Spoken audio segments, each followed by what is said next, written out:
इसलिए भाई बहनों, अविश्वास मत करना, समय की इंतजारी करो और समय की इंतजारी करते करते समय के आदेश का पालन करो।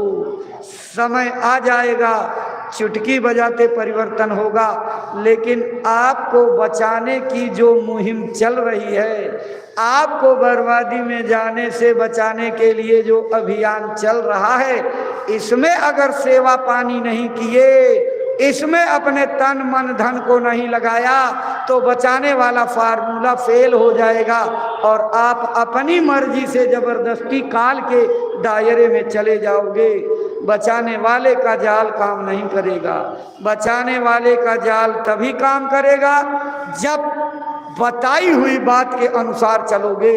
गुरु महाराज ने कहा, नाम दान मैंने दिया, खूंटी पर माला टांगने के लिए नहीं दिया, बक्से और संदूक में माला रखने के लिए, ये नामदान करने के लिए बताया गया है। इसको करो और करके जीवात्मा को जगाओ और जीते जी आसमानों में चढ़ चलो। अगर तुम मेरे बताए अनुसार भजन करते रहोगे तो मेरी पूरी जिम्मेदारी मैं सब देख लूंगा। लेकिन अगर तुमने बताए अनुसार भजन नहीं किया, मेरी कोई जिम्मेदारी नहीं। तुम जानो, तुम्हारा काम जाने। इसलिए भाई बहनों, ये हम लोगों को लाज लिहाज करनी है। इतना गुरु महाराज का एहसान मान करके उनके बताए अनुसार अपनी भलाई के लिए भजन के रास्ते पर चलते रहना है। चलो रोज, बैठो रोज, मिले ना मिले लेकिन हाजिरी दो। हाजिरी देने वाले का कल्याण हो जाता है, गैर हाजिरी मत करना। अब आपको समझा दें, 3 घंटे भजन के लिए क्यों महाराज जी जोर देते हैं। देखो, ये शरीर बाहर फैला हुआ है। जब आप भजन पर बैठोगे तो आपका शरीर आलस करेगा, एक आसन पर बैठने से घबराएगा, थोड़ी देर पर बैठने पर ऐसे पांव हिलाएगा, डुलाएगा, सीधा करेगा, नसों की अकड़ को ठीक करेगा। उससे मन को संतोष हो जाएगा, मन मान जाएगा कि हाँ, हमारी बात सुन करके हमको थोड़ा राहत। लेकिन यहीं बिगड़ने की शुरुआत होती है। अगर मन के कहने के अनुसार आपने उसकी कही की तो वो आदत बन जाएगी और फिर आपको मन का कहा करना पड़ेगा। मन कहे कि पैर फैला लो तो आप जबरदस्ती हावी हो नहीं फैलाएंगे। टूट जाए टूट जाने दो, खंड हो जाए गिर जाने दो। लेकिन हम एक ही आसन पर बैठेंगे। थोड़ा जिद करो, अपने मन पर लगाम कसो कि हम इसी आसन पर बैठेंगे।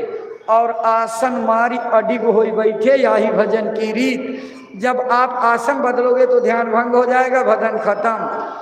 आप अगर कहीं मच्छर काटा, यहाँ खुजनाले लगे, ध्यान भंग, तो सुमिरन ध्यान भजन भंग, खंडित हो जाएगा। इसलिए एक आसन पर बैठ करके करो, आसन मत बार बार बदला करो। आसन बदल करके करोगे, ध्यान भंग, खंडित हो जाएगा। अखंड सुमिरन ध्यान भजन करना है तो गुरु के बताए हुए रास्ते पर चल करके बैठ करके करो। भाई बहनों, ये रास्ता अंदर की धुनी को अपने अंदर उतार करके उस धुनी में मस्त होने का रास्ता है। ये बाहर की धुनी का मार्ग नहीं है। अगर आप इसी बाहर की धुनी को आधार बना करके बाहर ही धुन करते रहे तो एक साधना की जो परंपरा बनी हुई है ये बिगड़ जाएगी। और आकबत में कई पीढ़ियों तक चलने के बाद लोग इसी को टेक बना लेंगे और बाहर की धुनी को कीर्तन का स्वरूप दे करके बाहर मुखी हो जाएंगे और मुखी साधना का रास्ता छूट जाएगा। इसलिए ये परमार्थी रास्ता अंदर मुखी रास्ता है। अंदर में चलो, अंदर की नाम धुनी को सुनो और सुन करके उसमें मस्त हो, उसके आनंद को लो, उसके द्वारा चढ़ाई करो और गुरु महाराज को सब सदा हाजिर नाजिर सर्व जगह विद्यमान समझो। तो समय के आदेश का पालन करना ही गुरु भक्ति है। अब इस समय, अब तो ये गुरु पूर्णिमा लगभग संपन्न है। कल 12 तारीख को सायंकाल घोषणा के साथ, आभार के साथ संपन्न हो जाएगी।